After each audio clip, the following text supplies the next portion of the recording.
90,000 people will be out there talking about it. These guys don't talk. I'm promoting the fight.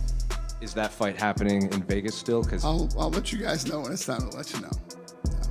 Regarding this TKO boxing thing, it did seem kind of interesting because I know that there was the Netflix upfronts, and I believe there were rumors that perhaps something was going to happen there with this Canelo and Crawford event. Turkey was pretty big on making it clear that you would be the head promoter, and then he did say actually you were going to be head promoter, and they didn't have a broadcaster, and then it was actually Sella's going to promote it, and it's going to be DAZN pay-per-view, Ring Magazine, all of that stuff. What happens when boxing's most technical strategist meets Mexico's pound-for-pound superstar? You end up with one of the most surprising and talked about moments in recent boxing history that the official press conference for Canelo Alvarez versus Terence "Bud" Crawford. Fans didn't just witness a face-off, they witnessed a moment that completely shifted the atmosphere. The tension hit instantly, creating a ripple effect that had the entire room reacting and media outlets rushing to capture the story from every angle. Their levels and they're stars and superstars. Okay, and they made the championship, not the championship made them. This wasn't just a press conference, it was a statement, a warning, and a psychological battle all rolled into one. And in the eyes of many, Crawford came out on top in that exchange. Let's break it down. The whole event took place in Las Vegas, staged with Super Bowl level production, but centered around pure combat energy. Fans were expecting the usual polite back and forth, the standard "I'm ready" type of sound bites and controlled promotion. We are true fighters. Yeah, true fighters, but True fighters. true, yeah, of course. No, not YouTuber fighters. Huh? Not YouTuber fighters. Yeah, of course. They need to talk about the fight because they want to say something. The people know we are great fighters. They want to put a great fight. Yeah. We don't need to talk. I am sure in the end in the mid of September we will have one of the greatest fights ever happen in boxing, and I am sure of it. I am sure of it. And fists up. Starts good. Excellent. Great. Excellent. Wonderful. Crawford showed up fully locked in. While Canelo stayed composed and calm, Crawford turned up the intensity, stepping up to the mic with a sharp, deliberate message that shifted the energy in the room and got the crowd reacting. You're in your prime. I'm in mine, but I'm smarter, sharper, and I've never been beaten. Canelo didn't react outwardly, but the tension in the arena was obvious. And what makes this matchup even more surreal is everything surrounding it. This isn't just a boxing event anymore. It's turning into a massive crossover spectacle on the level of global entertainment and combat sports combined. With Netflix behind the broadcast, UFC-style promotional energy, Saudi backing, and Dana White's involvement, the scale is unlike anything boxing has seen in years. The financial side is just as massive. The money involved is on another level entirely. But beyond the hype and business, the real question is why this fight is being called dangerous in the first place. Tell you what I think should be gone. The notion that Terence "Bud" Crawford should move up 3 weight classes, 21 pounds, to fight Canelo Alvarez. He's entirely too small. Jamel Charlo already proved that. Y'all remember that scene from Rocky? Remember that scene from Rocky 2? When Carl Weathers was Apollo Creed and his trainer was like, "Can I be honest? I saw you beat this man within an inch of his life." And he kept coming. He wouldn't go away. He's wrong for us, baby. He's wrong. Let it go. Apollo couldn't do it and lost fight number 2. Trained him for fight Rocky 3 and then got killed in Rocky 4 by Drago because he couldn't let it go. Bud Crawford needs to let it go. Too small. Canelo Alvarez, at 34 years old, is fresh off a convincing victory against William Skull and currently sits as the unified champion, holding all 4 major titles at super middleweight. He boxed a little bit too much, defensive-minded a little bit too much. Right hand to the body there from Canelo. Ultra elusive, if you want to call it that, in Arislanda Lara. Right hand. Terence Crawford is an unbeaten 4-division world champion. At 37 years old, he still carries sharp timing and that tough, relentless fighting spirit he developed coming out of Omaha.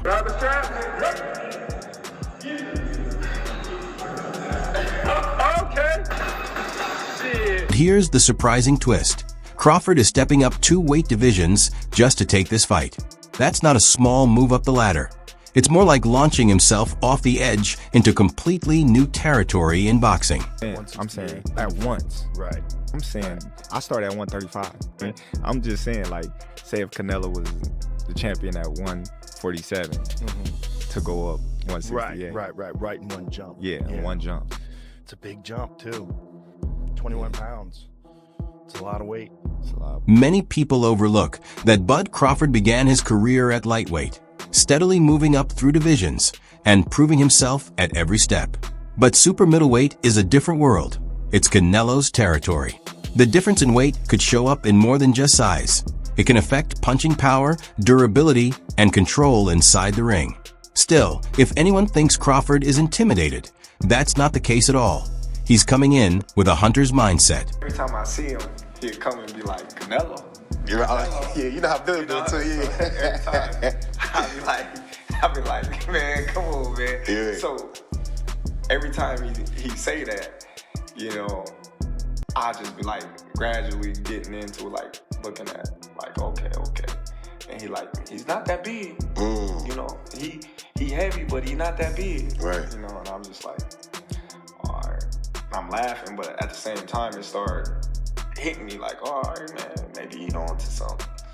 You know, then I started sizing him up, and I'm like, all right, well, Canelo 5'7", you know, my arm's longer. Yeah. He's strong, I'm strong. Right. You know, to me, skill for skill. Right. You know, because Canelo not the biggest 168 fighter. So I just started looking into it. Now moving to the press conference moment that caught everyone off guard. A lot of fans expected Crawford to stay composed and measured, especially with many believing he's at a clear physical disadvantage in this matchup. Some even assumed he would be careful with his words. Instead, he came in with an aggressive, focused attitude, bringing up past history, questioning Canelo's reluctance to face him earlier, and even taking shots at the level of opposition in Canelo's recent fights. Beating up big dudes all my Because they underestimate your bud. It's just, even if they didn't, I'm gonna beat you up. You know, I can fight. Right. You know, so if you watch, like, all these dudes bigger than me. Yeah. You know, like, I don't care, but I'm gonna find a way to win, no matter what. In September, are you gonna pull this? I shook up the world. I told you. Definitely. That's definitely gonna be, you know what I mean, one of the moments, you know. I need the doubters to fuel me. What you think he'll do if he go up 2 more weight classes? I need that, you know, because that's gonna make me more focused and turn into a different animal. So I need the people to say, I can't do this, or I'm not good enough, or... Canelo didn't need to say a single word. His expression was doing all the talking. And honestly, we've seen this pattern before. When Billy Joe Saunders tried to get under his skin, or when Caleb Plant stepped right into his space, the result was always the same. Canelo let his fists handle the conversation, breaking opponents down with brutal body work and picture-perfect knockouts. But Crawford isn't built like the others. His approach is different, calculated, sharper, and far more dangerous in terms of ring IQ. I got the speed over Canelo. I got the reach over him. He might got the size, the power. I got the better skills, boxing skills. Would it be more of a cat and mouse? The reality is Canelo does put people out. From Kirkland to Amir Khan to just... Don't obviously, I'm just saying, man. No, but he's not. Kovalev was older. He does. Billy Joe. Don't get me wrong. He does have a lot of power, but all those guys that you name is not as skillful as me. I'm sorry. No disrespect to none of those fighters. The skill level is not there. So how do you see a fight with Canelo? tough fight. Canelo is a great fighter. Like, I always had respect for Canelo, but I just believe in my skills. The fact that people doubt me, it just fueled me even more. Try to get the fight even more. And I'm watching him, I'm like, man, I can beat this dude. I've been fighting people bigger than me all my life, and I always came out on top. You gonna get hit. It's a fight. He gonna get hit too. It'll be good. And let's not pretend this is some sudden matchup Crawford just showed interest in. He's been asking for Canelo for years now. This isn't a new storyline. Even when people shut it down as unrealistic, saying he's too small, the risk is too high, or Canelo has no reason to take it, Bud never backed off. He stayed consistent, stayed focused, and never showed hesitation or hesitation games. You say, I want Canelo. Is there anybody in the camp that would say, you're not ready for this? That's a big boy. He's strong. That's a conversation. It's not just, oh man, you will whoop his ass. Like yes, man type stuff. I'm not worried about Canelo. I'm not thinking about Canelo. I'm just focused on Israel Masvidal. In a small way, is this a stepping stone to your dream fight? I don't look at fights as stepping stones. It's about now. Canelo was dismissing the idea, making it clear he didn't feel he had anything to prove against Crawford and would only entertain the fight if the financial terms were right. Crawford had already been mentally locked in, almost like he was rehearsing that matchup long before it ever became a real possibility. Bud Crawford just won his debut at 154. Said if the money's right, we'll fight. Everybody wants that fight. What do you feel about that matchup? People saying the weight, all this stuff. How do you feel about that? You know, everybody wants to fight me. Everybody calling me out and everything. And you know, like I say, I have nothing to win with Crawford. 2, 3 weights plus less than me. But if the money is right, why not? Right? Why not? But look, I'm focused 100% on Berlanga. I know I have a challenge in front. I never overlooking any fighter. So I'm focused 100% in this, and then we... In every interview and post-fight moment, Crawford has consistently made one thing clear. This isn't about a payday. It's about legacy. He's moving up 2 full weight divisions, not for attention or hype, but because he truly wants to test himself against the very best. That kind of mindset is dangerous in its own right. He's entering with total belief, real power behind it, and that unmistakable, I've always been built different mentality. Being seen as the underdog doesn't shake him. It pushes him even further. Crawford, I see he wants to fight. He's made it clear. Do fights like that help your legacy, or do you feel like that's something that's not worth it to you? Everything in my career, every fight make my legacy different and better. No, Terence Crawford is a great fighter. He's a good fighter, but you know, like I say, he's a weight classes for a reason. I'm focused 100% on Berlanga, and you never know what happened. Yeah. Not everyone is buying into the hype around Terence Crawford. Former champion Shane Mosley has raised concerns that Crawford's toughness might outweigh what his body can handle at this weight. He warned that if Crawford ends up trading inside with Canelo Alvarez, it could become a real problem. At 168 pounds, size and physical strength are major factors, and Canelo is naturally built for this division with the kind of frame that can make a big difference in close exchanges.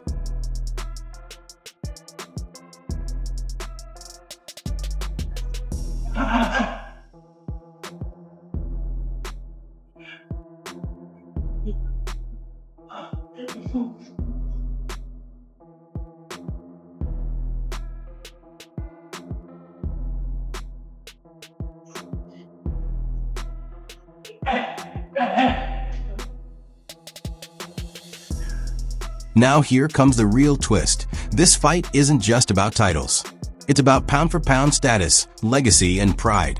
For years, Canelo Alvarez has stood at the top of boxing, holding that #1 aura. But if Terence Crawford manages to beat him, it changes everything. No arguments, no debate, just a new face of the era. And Crawford understands exactly what's at stake. That's why he's taking all the risks, the jump in weight, the power gap, and the criticism. Because he's chasing one thing, all-time greatness. Come to a point, how long ago was it for yourself when you realised that the Canelo Alvarez fight is a possibility for you? Just you know what I mean, looking over the landscape of boxing and the opportunities and the accomplishment that Canelo had, and you know, sizing them up and things like that. I know we ain't never been in the ring before, but you know, it's a great opportunity for me in my career. And that idea of yourself of chasing greatness, inside, how much does that excite you over that, with it all together, our idea of chasing greatness? It's always something you've done, to do that sort of stepping up in weights. How much is that an exciting proposition for you? Oh, it's very exciting. It's like throwing gasoline on a bucket of fire. You know, I'm very competitive, and I'm looking to be competitive in a fight. He already silenced a long list of critics at 147 pounds. When Errol Spence was heavily favored to beat him, Crawford flipped the script completely and made it look one-sided from start to finish. That wasn't just a victory, it was total control. The kind that changed how people viewed him overnight. Now he's aiming to repeat that same statement performance against Canelo, but at 168 pounds, where everything is bigger, stronger, and far more unforgiving. I can't go down anymore. But you know, like he say, you know, when they ask him for the Germonta fight, they don't wanna get credit for that fight. It's the same for me. I don't need to take that fight because everybody's gonna say it's too small, it's too small, it's too small, and then, you know, he need to enjoy his fight. Okay, he deserves it. He deserves it. I like Spence, but you know, I like Spence and all the respect for him and everything. But I knew. I think is the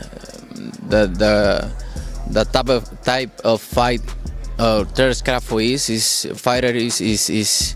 is different. 168, but like I say, like he say, nobody's gonna give me credit for that. And beyond the fighting itself, the business side of this matchup is massive, especially with Dana White involved. This is shaping up to be one of the most spectacle-driven boxing events in years. Full production, high-energy entrances, and an atmosphere closer to a stadium show than a traditional fight night. With Netflix handling the global broadcast, the event is set to reach a massive worldwide audience and push boxing back into the mainstream spotlight in a big way. Add to that a 3-city media tour, stopping in Saudi Arabia, New York City, and Las Vegas. And it becomes clear this is more than just a fight, it's a global promotion campaign. And if history is any indicator, this is exactly the kind of environment Crawford thrives in. The underdog role, the doubts about size, the people counting him out, it all fuels him. Because at the end of the day, skill is what decides fights. And Crawford brings elite timing, sharp counterpunching, and some of the most dangerous switch-hitting movement in boxing today.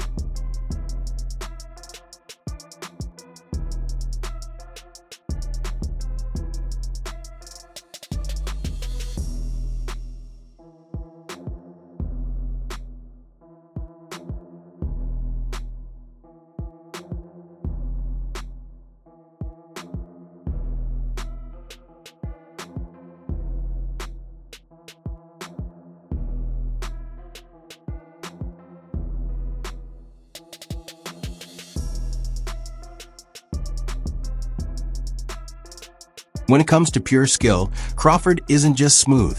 He's precise to a frightening level. His footwork is elite, and his ability to switch between orthodox and southpaw feels completely fluid, almost automatic.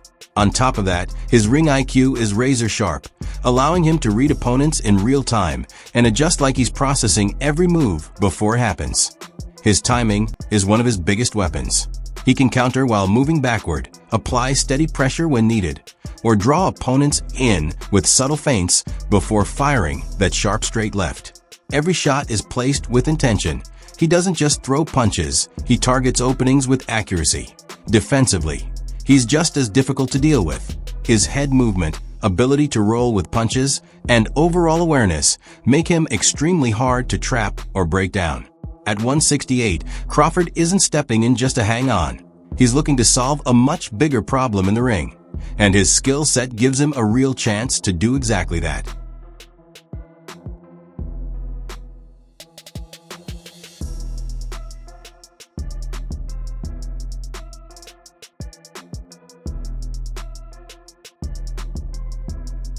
Are you still favoring Crawford in the fight, or has your opinion changed? No. I mean, I've always favoured Canelo in the fight. Well, I've heard that you want Canelo to win, but you feel... Of course, yeah. I like Terence. I've worked a lot with Canelo, and I think just because of what I saw in Riyadh and because of the threat, and he's getting on as well, Crawford, but it's just like the mindset of Crawford. Like, there's no doubt in Terence Crawford's mind that he wins this fight. And when you spend a bit of time with him, you kind of start buying into that. And I guess that's what happened in Riyadh, because I travelled with him to the fight, and but it's a 50-50 fight. I think gun to head, I'm probably picking Crawford right now, but I want Canelo to win, and he can win for sure. But Terence is going to make it really tricky and awkward for him, and I don't think he's going to like that kind of fight. Who? Canelo versus William Skull. William who?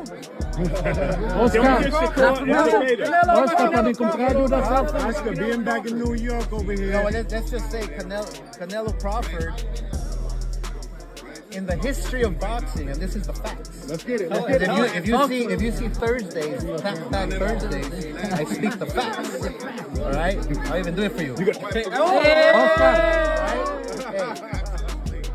A good little man has never beaten a good big man in the history of the game, unless you go back to certain situations with Pacquiao beat me, but I was a dead man walking anyway. But a good little man never beats a good big man, so it's a tough test for Crawford, but I'm not counting him out. The bottom line, this is the truth again. So the big question now is simple. Who is truly ready for this moment? Will Canelo's size, experience, and relentless pressure prove overwhelming? Or will Crawford's speed, intelligence, and pinpoint accuracy be enough to pull off one of the most shocking upsets in modern boxing history? One thing is clear. After everything that went down at the press conference, this no longer feels like just promotion or hype. It feels personal. It feels intense. It feels like war. Now it's your turn. Drop your thoughts in the comments. Who are you picking in this fight? And if you enjoyed the breakdown, make sure to like the video and subscribe to the channel for more.